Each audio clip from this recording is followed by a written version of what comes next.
أهلا بكم في حلقة جديدة من سيف مايند بودكاست.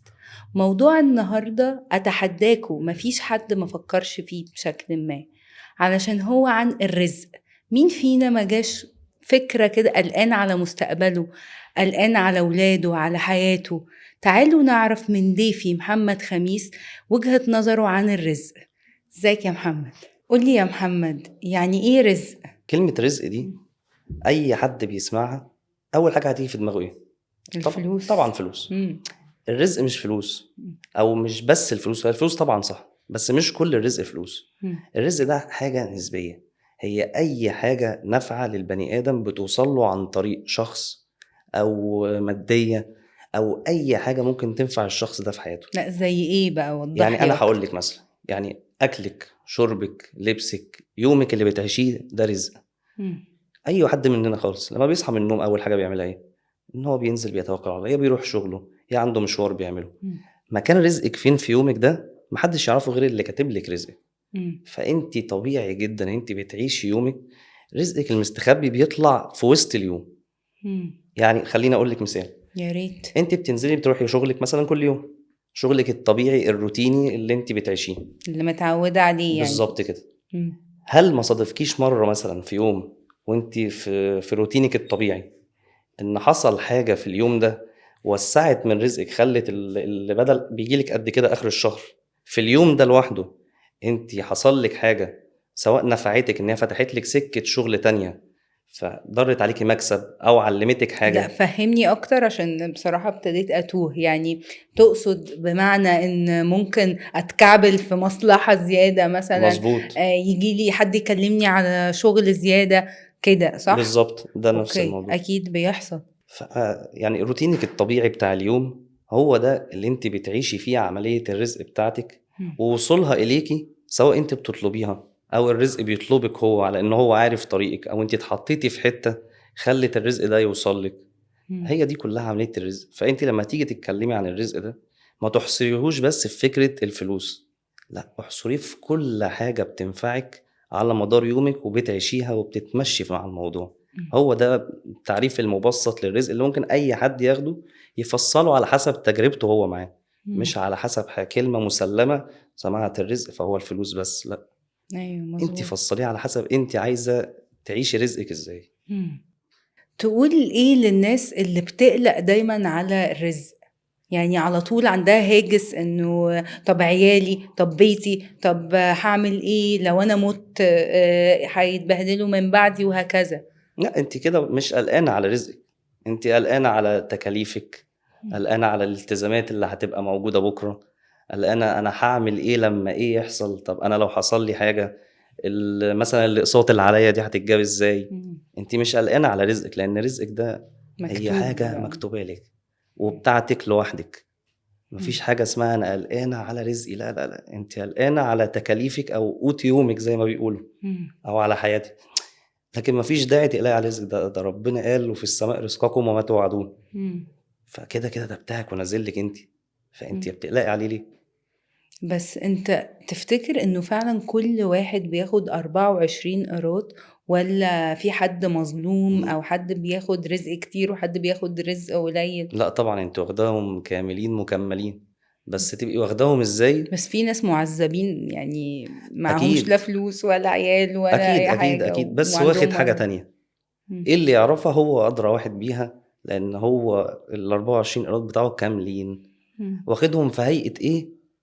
الله، ممكن يبقى انت معكش اي حاجة بس ما عندكش ولا مرض في الدنيا بيستنزفك ماديا.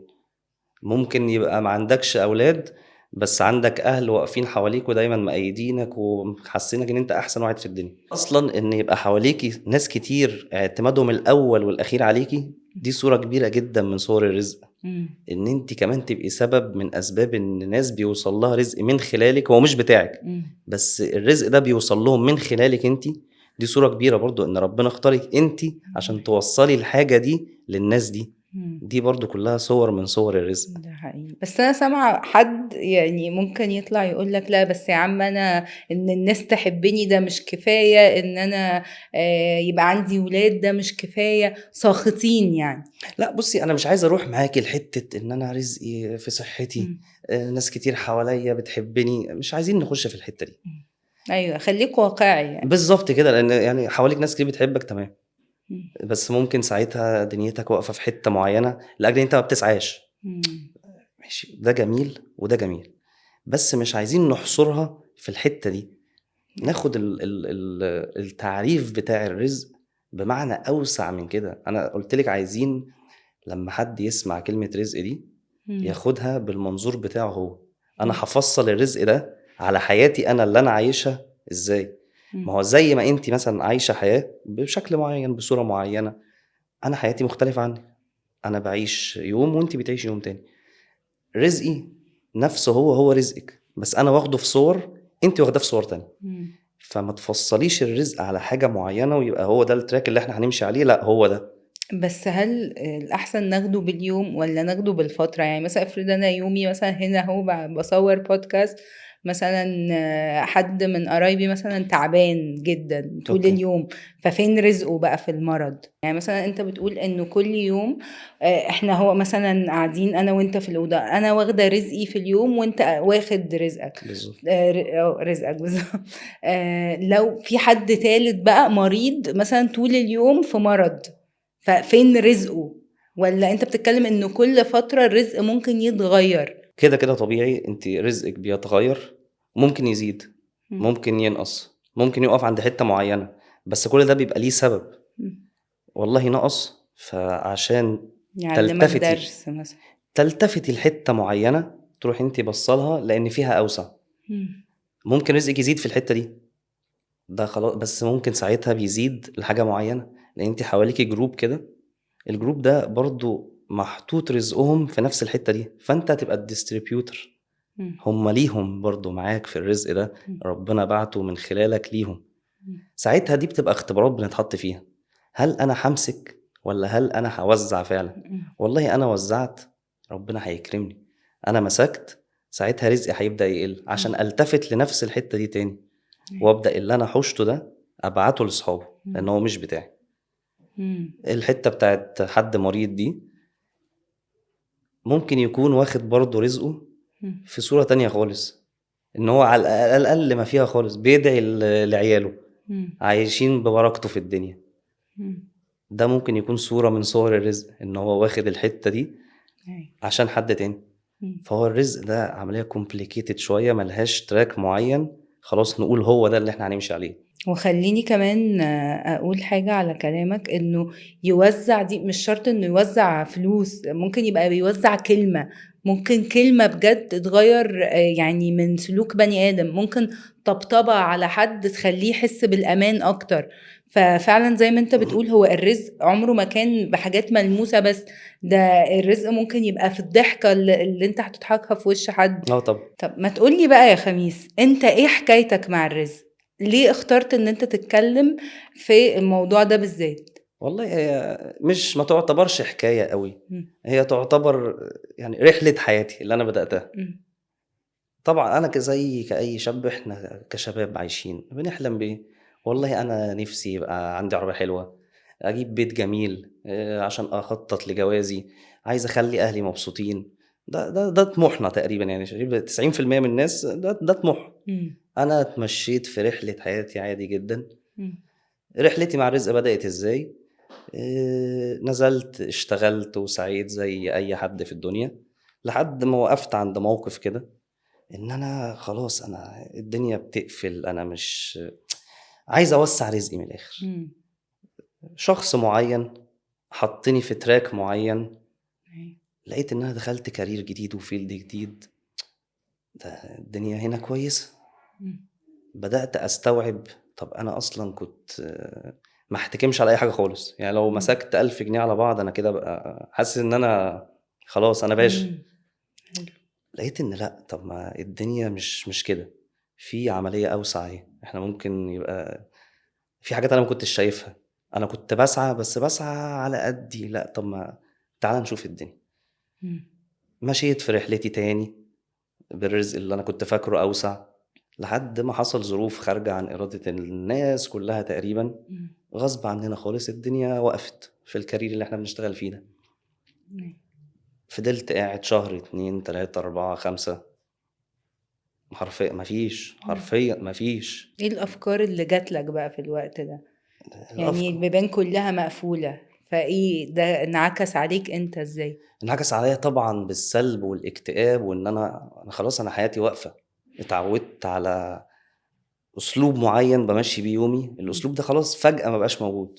مم.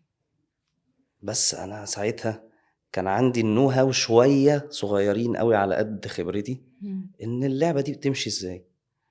سعيد، بس سعيد صح تاني، مم. لحد ما الحمد لله رب العالمين لقيت البيبان بتتفتح من الاول وجديد، وببدأ من الصفر تاني، وامشي رحلتي اللي هو بسيطة جدا جدا جدا، بيبي ستيبس، لحد ما وسعت عملية رزقي تاني. مم. وساعتها لما حصل الكلام ده، كان كنت اتحطيت في كذا موقف علمني يعني ايه ان انا ما اوقفش رزق حد، ان انا مم. ساعات ممكن ابقى مجرد سبب، لكن الحاجة دي مش بتاعتي. مم. لما عرفت الحاجات دي كلها وحطيتها كلها فوق بعض، لقيت الامور معايا خدت شكل تاني خالص.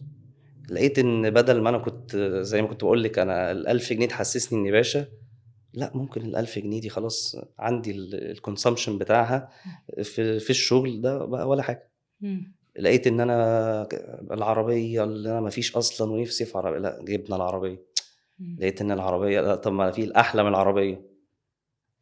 بدأت الامور كلها تاخد معايا شكل مختلف تمام. بس احكي لي اكتر عن اللقطة اللي هي كنت حاسس باكتئاب واكيد افكار كتير بقى، واللي هو انا حظي مثلا في الدنيا قليل، في افكار كده جت في الوقت ده ولا لا؟ انا لحد 2019 كنت شغال ممتاز. مم. جت طبعا 2020 الكورونا اللي هي ريحت ناس كتير قوي. انا في الفترة دي ما ريحتش، مم. بالعكس، انا لحد نص 21 انا كنت شغال فوق واحلى وقت اصلا كان علينا في الشغل كمان فترة كورونا دي. مم. جينا لحد نص 21، الفترة دي خلاص الدنيا قفلت كلها في وشي. ايوه. الكارير ده ناس كتير قوي ريحت فيه، وكان من ضمنهم انا. قعدت من نص 21 لحد مثلا قولي شهر 2 في 22 ده. انا الفترة دي كانت اوحش فترة في حياتي، انا ممكن حتى الموبايل ما بردش عليه. مم. انا مش عارف اللي هيكلمني ده هيكلمني عايز ايه. زائد ان كان عليا التزامات كتير. الالتزامات دي طبعا بسبب وقف حركة التجارة، ما كنتش عارف اوفيها اصلا. مم. خطيبتي حتى ما كنتش بنزل اشوفها. اهلي كان كلامي معاهم قليل جدا، لان حتى لو بسبورت بحاجه بسيطه، فالسبورت البسيط ده ما بقتش عارف اديه. مم. فطبعا دي كلها حاجات بتخليكي شايفه نفسك يعني مش احساس وحش قليل. قوي ده. انت عجز. عايز تدفني، عايز تدفني نفسك. ايوه. مم. قعدت بقى الفتره دي كلها في اكتئاب، وما ما بخرجش، حتى اصحابي حاولوا يخرجوني كذا مره من اللي انا فيه. انا رافض تماما الفكره. مم. بس كان جوايا حته صغيره كده عايزه اللي يعني عارفه الايه اللي ينورها لك كده، هتدوري وهتقومي وهتمشي. مم. كانت الحته دي موجوده بس انا مش شايفها. واحده واحده، بفضل رزق ربنا ان في ناس كتير كانت حواليا ساعتها دعم الناس. بتحبني وعايزالي الخير، وشايفين برضو بوتنشالز ان انت بني ادم كويس وجاي في السكه. مم. الناس دي كلها وانا مش ناسي حد فيهم، كلهم وقفوا جنبي ودعموني، مم. لحد ما انا رجعت وقفت على رجلي تاني، وبنيت واحده واحده.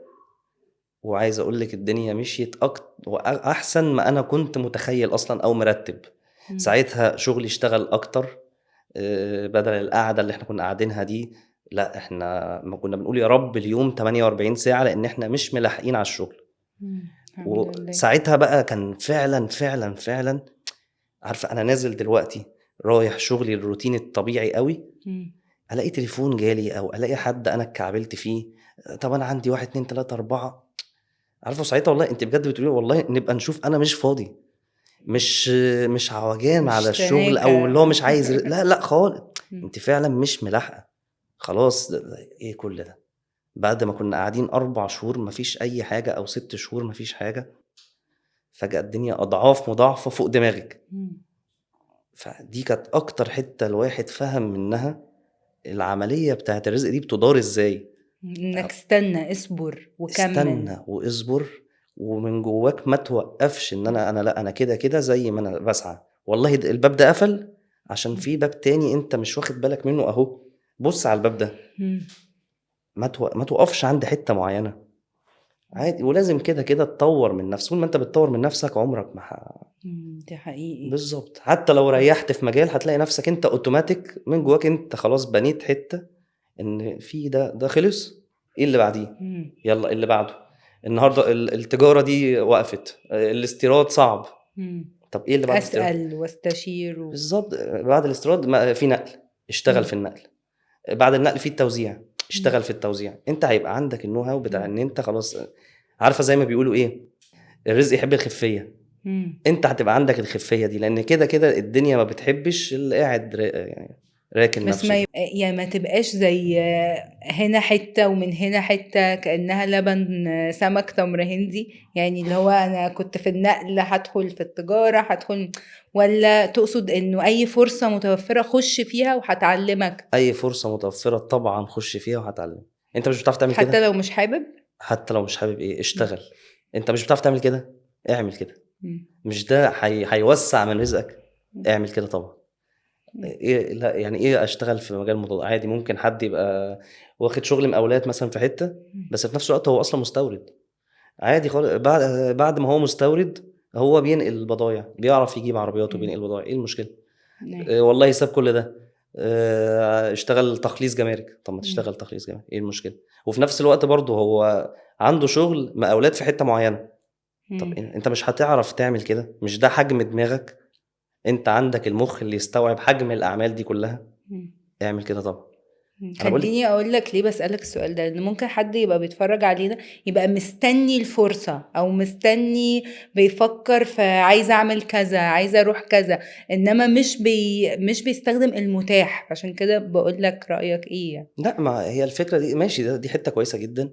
ما تستخدمش المتاح بس، المتاح بتاعك حلو كبر منه. لحين ما تكبر منه انت برضو لازم تبقى بتضيف عليه حاجات جديده، بتطور من نفسك تبقى زي ما انت بتضيف عليه قلت. حاجات جديده. ضيف على قدر مستطاعك. احنا دلوقتي برضو خلي بالك الدنيا النهارده مش زي زمان. احنا النهارده بنعيش اصعب فتره ممكن تمر على اي شاب. بتواجه ان انت في كل حاجه فيه عقبات، الاسعار مرتفعه شويه في كذا حاجه انت متعود عليها. فانت لازم تواكب. ما هو انا مش هقول لا ده كذا انا مش هقدر بس متعب برضو يا محمد، يعني حلو ان احنا نقول انه لا لازم تشد لازم تكمل لازم، بس هو في الاول في الاخر كمية الضغوطات يعني ملهاش حدود بجد اللي بتبقى بالذات على الولاد. كده كده. وربنا ما قالكيش ان الدنيا دي انت جاي فيها تتفسح. ايوه. بالعكس انت جاي هنا هي دار الشقاء. انت هنا كده كده هتتعب ليه؟ عشان انت مسؤوليتك كتير. في اللي بيبقى بيضيف مع اهله او شايلهم، اللي متجوز وفاتح بيت، اللي عنده التزامات تجاه ناس هم اصلا هو املهم الوحيد هم في رقبته. طبيعي ان انت كده كده لازم هتبقي بتضيفي لنفسك عشان كل ده. بس شوف انت بتعرف تعمل ايه او هتعرف تضيف في ايه واعمله. طب ما انا واحد من الناس اهو جاي بجرب في بودكاست، بعمل اي حاجه جديده مختلفه عن اللي انا بعمله. لا ان شاء الله وشنا هيبقى يا حلو رب يا رب، عليك. انا متوسم خير. بنضيف حاجه جديده، نبقى بنجرب فيها. افرضي مثلا انا النهارده جاي بعمل بودكاست عند ميسره، شافني حد عند ميسره وانا بعمل البودكاست ده، حطني في حته تانية، او سمع الكلام اللي انا بقوله. ايه ده؟ طب انا عندي شغل في حاجه مع واحد اتنين تلاته اربعه، هو انت بتعمل كده اصلا؟ انا بعمل كده. فتحنا مع بعض انا وهو شغل، يا ضاف لي حاجه ان علمني حاجه جديده، او انا كسبت من الراجل ده. سبحان الله. هو المشوار وانا انت لا مرتبه ولا محضره ولا اي حاجه، هي بتيجي كده. هي دي بقى لعبه الرزق. ده هو اللي عرف طريقك مش انت اللي عرفتي طريقه. انت ما عملتيش حاجه، انا جيت مشوار عادي خالص. طلع في المشوار ده جوه المشوار مشوار. ايوه. وهو ده اللي هو ده اللي بيتعمل. صح. بس خليني اقول لك حاجة، انا حاسة برضو ان لسه اكتر حاجة بنتكلم فيها رزق الفلوس، رزق الشغل. ايه ازاي اخد بالي من الارزاق التانية؟ هل اكتبهم؟ هل يعني قولي رأيك ازاي اخد بالي فعلا من الحاجات التانية اللي ربنا مديها لي، زي الصحة، زي البركة؟ يعني في انواع كتير جدا لو قعدنا نتكلم طبعا. فيها هناخد حلقات مش حلقة واحدة. والله بصي، ان انت اولا اهلك عايشين وبيدعوا لك وبيدعموكي، ده اول صورة في صور الرزق. تاني صورة ان انت ممكن يبقى فيه زوجة بتدعمك جدا وواقفة في ظهرك. بصي، مطرح ما تروحي هي معاكي. انا جالي شغل بره، يلا انا معاك. عندي كعبلة في كذا، معلش ربنا هيفكها. دي برضو صورة من صور الرزق. ناس كتير مش سعيدة في جوازها، وسبب من ضمن الأسباب دي طبعا أعباء الحياة والكلام ده كله. لكن لما تلاقي شخص في بينك وبينه تفاهم، ده صورة برضو من صور الرزق. تالت صورة ممكن نتكلم فيها، ان انت تبقي خلاص من كتر ما انت لفيتي في الدنيا دي بقى عندك النو هاو بتاع ان انا ان وجدت في مكان، انا كده كده هعرف اصنع منه حاجة. مم. دي برضو رزق ربنا بيطرحه فيكي. ممكن يكون بسبب ان نعمل انت من الفسيخ هتضيفي، شربات بالظبط يعني. هتضيفي للناس دي حاجة، مم. او انت هتستفادي منها حاجة هتنفعك مع حد في حتة تانية، ان انت ايوه. هتضيفي له هو الحاجة دي. فعارفة بتبقى حتة كده انت بتكتسبيها نوع من انواع الايمان بالحتة دي، ان انا كده كده رزقي موجود وجاي لي. فانا مش مستعجل على حاجة، انا قاعد كده كده هو جاي لي، انا بشتغل ماشي في سكتي، بعمل اللي عليا وزيادة كمان، لان مفيش حاجة كفاية طبعا. مم. بعمل اللي عليا وبعد كده عشان عارف ان انا كده كده الحاجة دي جاية لي. مم. ده كل دي صور ممكن نتكلم فيها. حابب تزود ايه او تنصح الناس بايه عن الرزق؟ يعني لو هتحطهم لي كده في ستيبس او بوينتس ممكن يبقوا ايه؟ بصي، هو مش لدرجة انصح الناس، مم. احنا بنتكلم من وجهات نظرنا المتواضعة. أكيد. ان اولا زي ما قلنا، ما تقلقش على رزقك، مم. كده كده بتاعك وجاي لك. ده ممكن تبقى اول حاجة. تاني حاجة، ان انت كده كده اللي انت واخده ارضى عنه، لان برضو الحتة دي الرضا ثم الرضا ثم الرضا. ثم مم. في حتة ممكن نروح لها بعدين، اللي هو انا مش مكتفي بحاجة، بس دي نروح مم. لها بعدين عشان هي ممكن دلوقتي لو اتحطت في الكلام تبقى متناقضة شوية. مم. بس اللي نركز عليه الرضا ثم الرضا ثم الرضا. اللي معاك دلوقتي ده هو اللي على قدك وعلى مقاسك. مم.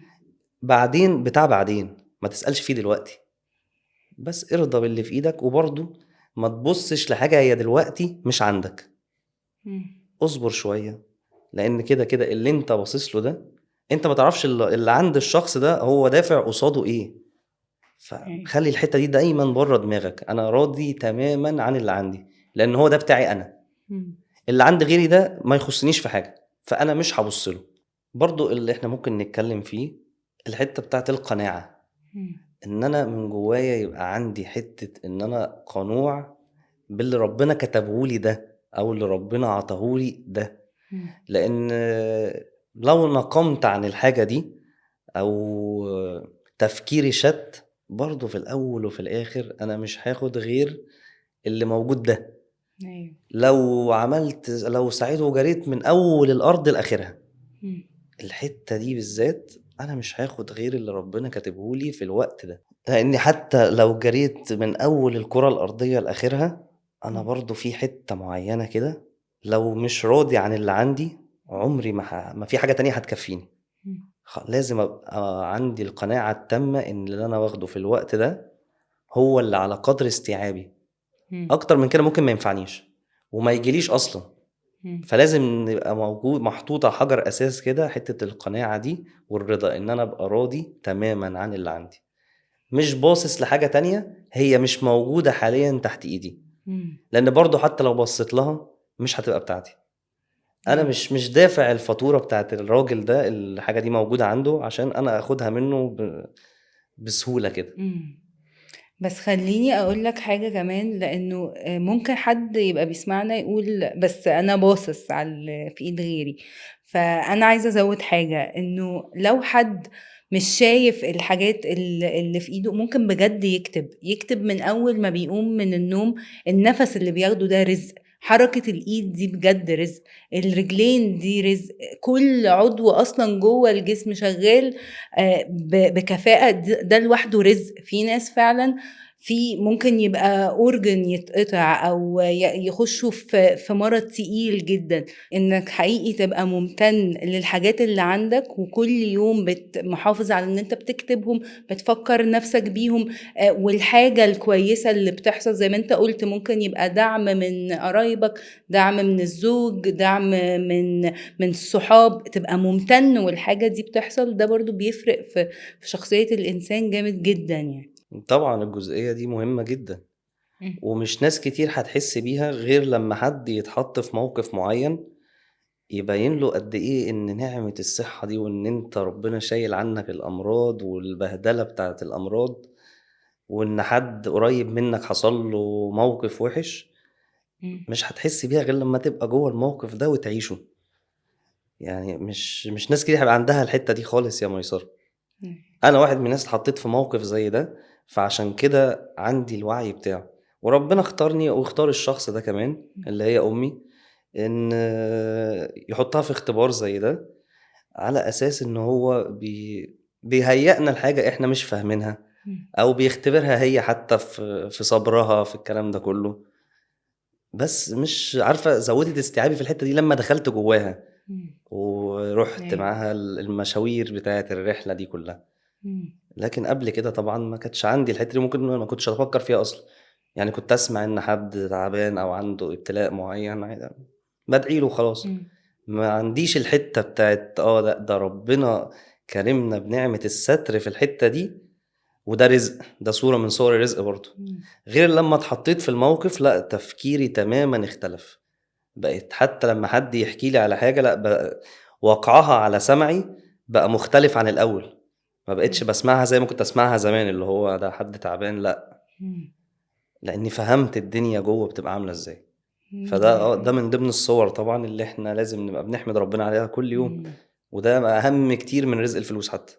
ده حقيقي جدا. في ناس كتير بتبقى يعني من بره شايفة ان الموضوع سهل او مش مدركاه لحد ما بيتحطوا فيه. موضوع الصحة فعلا مهم جدا، واي حد يعني لو هقول لحد حاجة ان هو الصحة تأتي قبل اي طبعا حاجة، ربنا يديمها نعمة طبعا وانه عليه. حد يهتم بصحته ويحمد ربنا على الصحة دي حاجة أساسية. أكيد. خلينا دلوقتي نخش في حاجة لذيذة، يلا بينا. وهي أسئلة الانستجرام. جالنا كام سؤال كده على الانستجرام، خليني أقرأ معاك أول سؤال. يلا.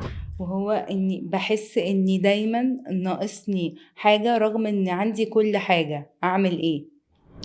بص الحتة دي يعني فليكسبل شوية، ترجع برضو لحتة الرضا، وان انا يبقى عندي القناعة بتاعت اللي انا واخده ده تمام ومظبوط. يعني خلينا ناخد الحتة دي في حتة تانية خالص. مم. انا عندي فلوس كتير، انتي بصالي ان ده عنده فلوس، بس انا خسران قصاد الفلوس دي راحت بالي. انا ما بنامش، انا طول اليوم في صراعات ونزاعات وحاجات ممكن انتي ما تستحمليهاش. فانتي بصة بس للجزء المادي الكويس، طب انا حاجة ابصلك بعديها طب لو ما عنديش الاتنين يا محمد، يعني في ناس ما عندهمش فلوس ما عندهمش راحة البال برضه. بس واخد صحة، مم. واخد ستر ربنا، مم. واخد قصادها حاجات كتير ممكن تكون مش عندي. انا عندي الفلوس دي بس عندي مرض خطير مش عارف، انا فعلا بصرف معظم فلوسي على الادويه والعلاج. مم. او حد قريب ليا برضو عنده مرض، مم. فانا لازم ان انا بعمل الفلوس دي عشان اعرف اكفيه. فهي مش شرط يكون ما عندوش الاتنين، بس ربنا هيكون سترك في حاجه، ما هو ربنا اسمه العدل، ما مم. بيظلمش حد. انا هشيل منك حاجه بس هبقى حاطط لك قصادها حاجه تانية. مفيش حد بيبقى مم. ما عندوش كل حاجة، لا مستحيل. مفيش حد ما عندوش حاجة، مم. بيبقى عندك بس انت محتاج تزود الوعي، انت تبص مش على اللي شايفها. عندك وترضى بيه، أيوه. لان اللي عندك ده هو مظبوط. اللي عندك. مم. ارضى بقى بيه لان هو ده اللي موجود. مم. مظبوط. خلينا نقرا السؤال التاني.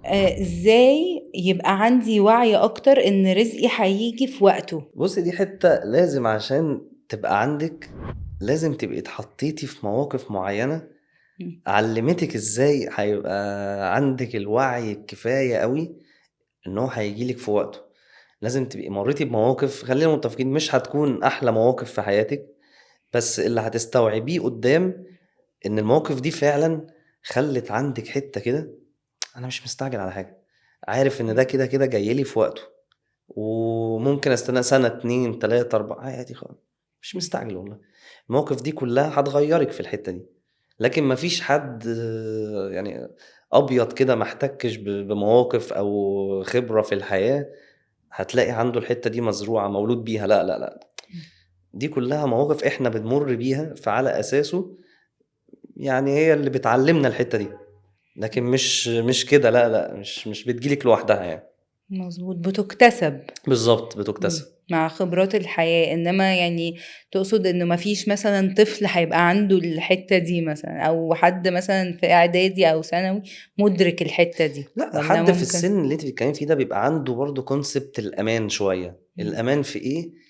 ان يعني مش هنتكلم على امثله معينه بعينها اللي هو فقد حد او كده، لا، بس الطبيعي المعمول مم. ان حد في السن ده بيبقى عنده كونسبت انا مطمن، انا عندي بابا لو حصل اي حاجه هو هيتصرف، عندي ماما في الحاجات دي هتعمل لي، عندي مثلا اخويا اللي هو لما في حاجه تحصل هروح احكي له فهو هيعرف يتصرف، فبيبقى عنده كونسبت الامان، انا مطمئن، مش شايل هم حاجه، الحاجه اللي بعوزها بطلبها سواء توفرت او لا، دي مش بايده.